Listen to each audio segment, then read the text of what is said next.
Even आज की इस वीडियो लेक्चर में मैं आपको एक्सप्लेन कर रहा हूँ how to prepare for GATE 2021 without any coaching. So काफ़ी सारे स्टूडेंट की ये क्वेरी होती है, सर क्या मैं गेट 2021 के लिए बिना किसी कोचिंग के प्रिपेयर कर सकता हूँ। तो उसी क्वेरी का आंसर देने के लिए मैंने आपको इस वीडियो में इंग्लिश और हिंदी दोनों में एक्सप्लेन किया है। अगर आप इंग्लिश में देखना चाहते हैं then you can move in another video जिसको मैंने कम्प्लीटली इंग्लिश में एक्सप्लेन करने की कोशिश की है, और इस वीडियो में मैं आपको हिंदी में एक्सप्लेन कर रहा हूँ जो कि ज़्यादा बेहतर होगा कंपेयर टू इंग्लिश। सो चलिए शुरू करते हैं। मेरा नाम कुलदीप सिंह राठौड़ है। मैं गेट 2019 में ऑल इंडिया रैंक 478 था एंड गेट 2020 में मेरी रैंक 29 है।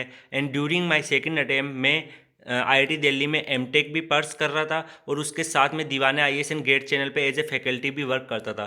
तो चलिए शुरू करते हैं। मैंने कैसे एक प्रॉपर प्लान एंड फॉलो किया था एंड मैं क्या सजेस्ट करना चाहूँगा जो स्टूडेंट बिना किसी कोचिंग के गेट 2021 को अटेम्प्ट करने वाले हैं, या फिर जो स्टूडेंट कोचिंग करने के बाद एक साल ड्रॉप करके फिर गेट 2021 को अटेम्प्ट करने वाले हैं। चलिए शुरू करते हैं। फर्स्ट टॉपिक है स्टार्ट अर्ली। ओके, सो काफ़ी सारे स्टूडेंट हैं, उनको ये ध्यान में रखना चाहिए कि सबसे पहले आपको ये ध्यान रखना है जितना जल्दी हो सके आपको अपनी प्रिपरेशन स्टार्ट करनी है। अगर आप जितना जल्दी अपनी प्रिपरेशन को स्टार्ट करेंगे उतना ही ज़्यादा आपको एडवांटेज मिलेगा, क्योंकि आपके जो सब्जेक्ट है वो लास्ट में जल्दी पूरे होंगे।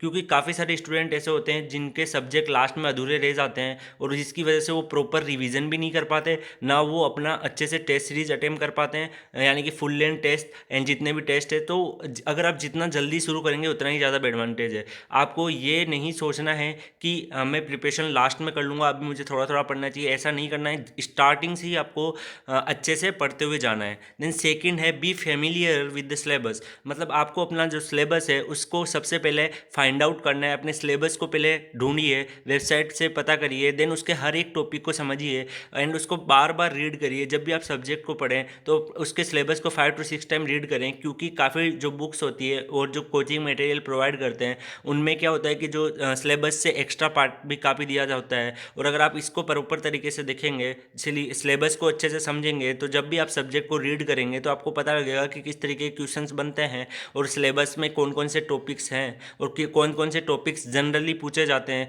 तो उन सबको आप अच्छे से एनालाइज कर पाएंगे। देन आपको क्या करना है, क्रिएट ए स्टडी शेड्यूल। तो काफ़ी सारे स्टूडेंट होते हैं उनको शेड्यूल प्रिपेयर करने में दिक्कत होती है। तो स्टार्टिंग में आपको क्या करना है, अपनी बॉडी को हैबिचुलाइज करना है। आप अपनी बॉडी को इस तरीके से अटेम्प्ट करें, अपना डेली शेड्यूल बनाएं और अपना जो डेली शेड्यूल है उसको अच्छे से मेंटेन रखें। एक जो प्रॉपर टाइम है 7-8 आवर्स अगर आप दे सकते हैं तो उसको आप देने का ट्राई कीजिए। एंड उसमें आपको एक प्रॉपर वे में अपना डे प्लान करना है, यानी कि एक टाइम पे आप अपना नया सब्जेक्ट पढ़ रहे होंगे, देन रिवीजन के लिए भी पोर्शन रखना है, टेस्ट के लिए भी पोर्शन रखना है। एंड जो भी आपका डेली रूटीन है उसमें हर एक एक्टिविटी को प्रॉपर तरीके से आपको प्लान करना है। और देन उसके बाद जो आपका स्टडी का जो टाइम निकलता है उस स्टडी के टाइम को भी आपको प्रॉपर तरीके से प्लान करना है, यानी कि उसमें आपको कब क्या क्या चीज़ें करनी चाहिए, कितने ड्यूरेशन में कौन से सब्जेक्ट को रिवाइज करना चाहिए, हर एक स्ट्रॉन्ग प्लानिंग के साथ आपका पहले से ही तैयार होना चाहिए, यानी कि आपको ब्रेन में पहले से ही तैयार कर लेना है। इसके बाद आप देखेंगे चूज द करेक्ट बुक, यानी कि काफ़ी सारे स्टूडेंट्स होते हैं जिनको अगर कोचिंग के बिना अगर प्रिपेयर करना है तो वो दीवाने आईएएस एंड गेट चैनल के वीडियो लेक्चर प्रिपेयर कर सकते हैं। उसके साथ में कुछ स्टैंडर्ड बुक्स को अपने साथ में रख सकते हैं, हैंड रिटन नोट्स को रख सकते हैं, जिससे कि उनको आइडिया रहे। उनको जो इंपॉर्टेंट पॉइंट है, जो टॉपिक है उसको हाईलाइट करिए। उन पर्टिकुलर जो टॉपिक्स है उन्हीं को केवल रीड करिए, पूरी बुक को आपको रीड नहीं करना है। जो टॉपिक आपको समझ में नहीं आता है उसको आप स्टैंडर्ड बुक से प्रिपेयर करिए एंड हैंड रिटन नोट्स की पीडीएफ्स आपको अवेलेबल हो जाती है, उनको रीड करने की कोशिश कीजिए। वीडियो को देखते वक्त आप अपना सेल्फ नोट्स बनाने की कोशिश कीजिए। उन नोट्स को भी आप चूज करके अच्छे से पहले से ही डिसाइड कर लीजिए कि मुझे ये पढ़ना है, और उसके लिए आप काफ़ी टाइम लीजिए। अदरवाइज़ क्या होता है कि हम एक रॉन्ग मटेरियल फॉलो कर लेते हैं, दैट्स वाई हमारा जो प्रिपरेशन है वो गलत डायरेक्शन में चला जाता है। देन इसके बाद हम देखेंगे attempt online mock test. Okay, तो इसके बाद जब आपका ये सब्जेक्ट कंप्लीट हो जाता है देन आपको ऑनलाइन मॉक टेस्ट शुरू करने, जैसे ही आपका एक सब्जेक्ट कंप्लीट होता है उसका रिवीजन करके अटेम्प्ट मॉक करना शुरू करना है अपने मॉक टेस्ट को। उसमें आप क्या करेंगे, अपने जो सब्जेक्ट है उसका अच्छे से रिवीजन करके फॉर्मूला एंड जो इंपॉर्टेंट कॉन्सेप्ट उनको रिवाइज करके देन आप मॉक टेस्ट देंगे। और उस मॉक टेस्ट में आप क्या करेंगे, कि आपको आइडिया होगा कि आपके कैसे क्वेश्चंस मिस्टेक्स होती है, कैलकुलेशन मिस्टेक, थ्योरेटिकल मिस्टेक, आप फॉर्मूला भूलते हैं, जो भी जिस भी तरीके की मिस्टेक्स होती है उसको आपको फाइंड आउट करना है। जब आप क्वेश्चन को सोल्व कर रहे हैं तो आपको सोचना है कि उस क्वेश्चन को सोल्व करते वक्त आपके माइंड में क्या चीज़ें चल रही थी, यानी बाद में उस चीज़ को एनालाइज करना है कि आप जब वो क्वेश्चन सोल्व कर रहे थे आपके दिमाग में कंसंट्रेशन लूज हो रहा था, या फिर फॉर्मूले की मिस्टेक हुई, या फिर कैलकुलेशन मिस्टेक हुई, तो उसको अगली बार जब आप रिवाइज करें तो उस चीज़ को एलिमिनेट करने की कोशिश करनी है। देन सोल्व सैम्पल पेपर्स, यानी जितने ज़्यादा हो सके आपको सोल्व सैम्पल पेपर्स करने हैं, यानी कि आप प्रीवियस ईयर्स पेपर सोल्व करिए, गेट के जहाँ से भी आपको पेपर्स मिलते हैं वहाँ से सोल्व करिए, ईएससी के सोल्व करिए। अगर आपके पास टाइम की अवेलेबिलिटी है तो जितने भी अदर गवर्नमेंट एग्जामिनेशंस होते हैं उनके जो पेपर्स है वो सोल्व करिए। जितने ज़्यादा क्वेश्चंस आप सोल्व करेंगे उतना ही ज़्यादा आपको बेनिफिट मिलेगा। देन इसके बाद आप करेंगे मेंटेन कंसिस्टेंसी, ये सबसे इंपॉर्टेंट टर्म्स है। आपको ऐसा नहीं करना है कि स्टार्ट में आप जब प्रिपेयर करना शुरू करते हैं तो आप काफ़ी जोशीले होते हैं, आप दिन में ऐसे सोचते हैं कि मैं काफ़ी ज़्यादा टाइम दे दूंगा एंड काफ़ी ज़्यादा जोश के साथ आप प्रिपेयर करते हैं, लेकिन जैसे जैसे टाइम जाता जाता है कुछ मंथ के बाद आपकी प्रिपरेशंस में लेजीनेस आ जाती है और आप बोर होने लग जाते हैं। हो सकता है आपके टेस्ट में मार्क्स नहीं आ रहे, हो सकता है आप जितना सोच रहे हैं उतना पढ़ नहीं पा रहे हैं। तो उन सब की वजह से क्या होता है कि आपकी कंसिस्टेंसी लूज हो जाती है। तो आपको ट्राई करना है कि ऐसा ना हो। आपको सोचना है कि जब तक मेरा गेट 2021 का पेपर नहीं हो जाता मैं तब तक फुल एफर्ट के साथ अपनी प्रिपरेशन करूँगा। तो ये आपके माइंड में पहले से ही क्लियर होना चाहिए। Then prepare short notes. इसके बाद आप जब एक बार सैम्पल पेपर सोल्व कर चुके होंगे, एक बार आप अपना मॉक टेस्ट दे चुके होंगे और अपने सब्जेक्ट को पढ़ चुके होंगे, देन आप अपने सब्जेक्ट को रिवीजन करते वक्त जो इंपॉर्टेंट पॉइंट है उनको हाईलाइट कर देंगे। जो भी आपके इंपॉर्टेंट पॉइंट है उनको आप हाईलाइट करेंगे एंड उसके आपको पता रहेगा कि जब मैंने टेस्ट दिया था तो किस तरीके के क्वेश्चंस बनते हैं, जब मैंने मॉक टेस्ट लगाया था तो उस टाइम पे किस तरीके के क्वेश्चंस बन रहे थे। उनके बेसिस पे आपको पता लग जाएगा कि आपको शॉर्ट नोट्स में क्या लिखना है। अदरवाइज स्टूडेंट्स करते क्या है कि पहली बार पढ़ के ही शॉर्ट नोट्स बना लेते हैं, तो उसमें काफ़ी लेंथी शॉर्ट नोट्स हो जाते हैं और अननेसेसरी चीज़ें भी काफ़ी ज़्यादा लिख जाती है, जिससे बाद में भी उसको वो रिवाइज करते हो काफ़ी टाइम उनका वेस्ट होता है। तो जैसा इंपॉर्टेंट जो चीज़ें हैं उन्हीं को ही आपको शॉर्ट नोट्स में मेंशन करना है। मैं एक दो वीडियो प्रिपेयर करने की कोशिश करूंगा कि शॉर्ट नोट्स कैसे प्रिपेयर करने चाहिए।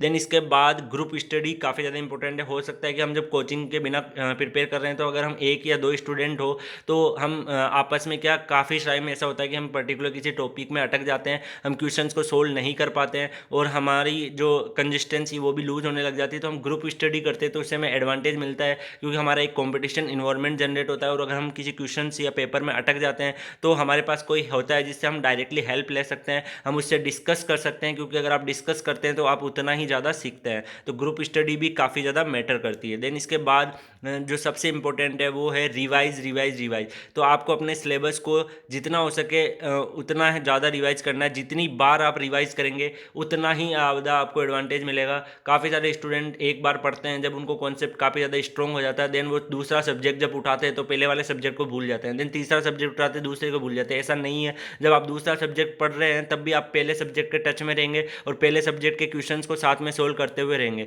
क्योंकि होता क्या है कि जब आप दूसरा सब्जेक्ट पढ़ रहे होते तो पहला सब्जेक्ट आप भूलने लग जाएंगे और जब दूसरा सब्जेक्ट के बाद आप तीसरे सब्जेक्ट में मूव करेंगे तो पहला सब्जेक्ट आप कंप्लीटली भूल चुके होंगे। आपको ऐसा इल्यूजन होने लग जाएगा कि मैं उस सब्जेक्ट को पूरा भूल चुका हूँ। तो ऐसा नहीं होना चाहिए। आपको पहला सब्जेक्ट को भी साथ में टाइम देना है, यानी कि आपने ऑलरेडी पढ़ रखा है तो आप अगर 15 to 20 मिनट उन पेजेस को जस्ट अपने माइंड आंखों के आगे से निकालेंगे, अपने माइंड में जस्ट उनको एक बार देखेंगे तो भी आपको वो चीज़ें वापस रिकॉल हो जाएगी। तो आपको कंटिन्यूस रिवाइज रिवाइज रिवाइज करना है। जितना ज़्यादा आप रिवाइज करेंगे उतना ही ज़्यादा आपको चीज़ें समझ में आएगी। काफ़ी सारे स्टूडेंट को बस इल्यूजन हो जाता है कि मुझे ये आता है, लेकिन बाद में जब वो ट्राई करते हैं वो भूल जाते हैं। तो हमेशा जब आप रिवाइज करें तो आँख बंद करके उस पेज को कंप्लीटली अपने दिमाग में छापने की कोशिश कीजिए कि हाँ ठीक है, इसमें मेरा ये फॉर्मूला है, ये कॉन्सेप्ट है और जब मैं क्वेश्चन सोल्व करता हूँ तो मुझे इस कॉन्सेप्ट की नीड है, क्योंकि इसमें आपको याद भी होना चाहिए। ये पेपर ऐसा है जिसमें आपको याद भी होना चाहिए चीज़ें।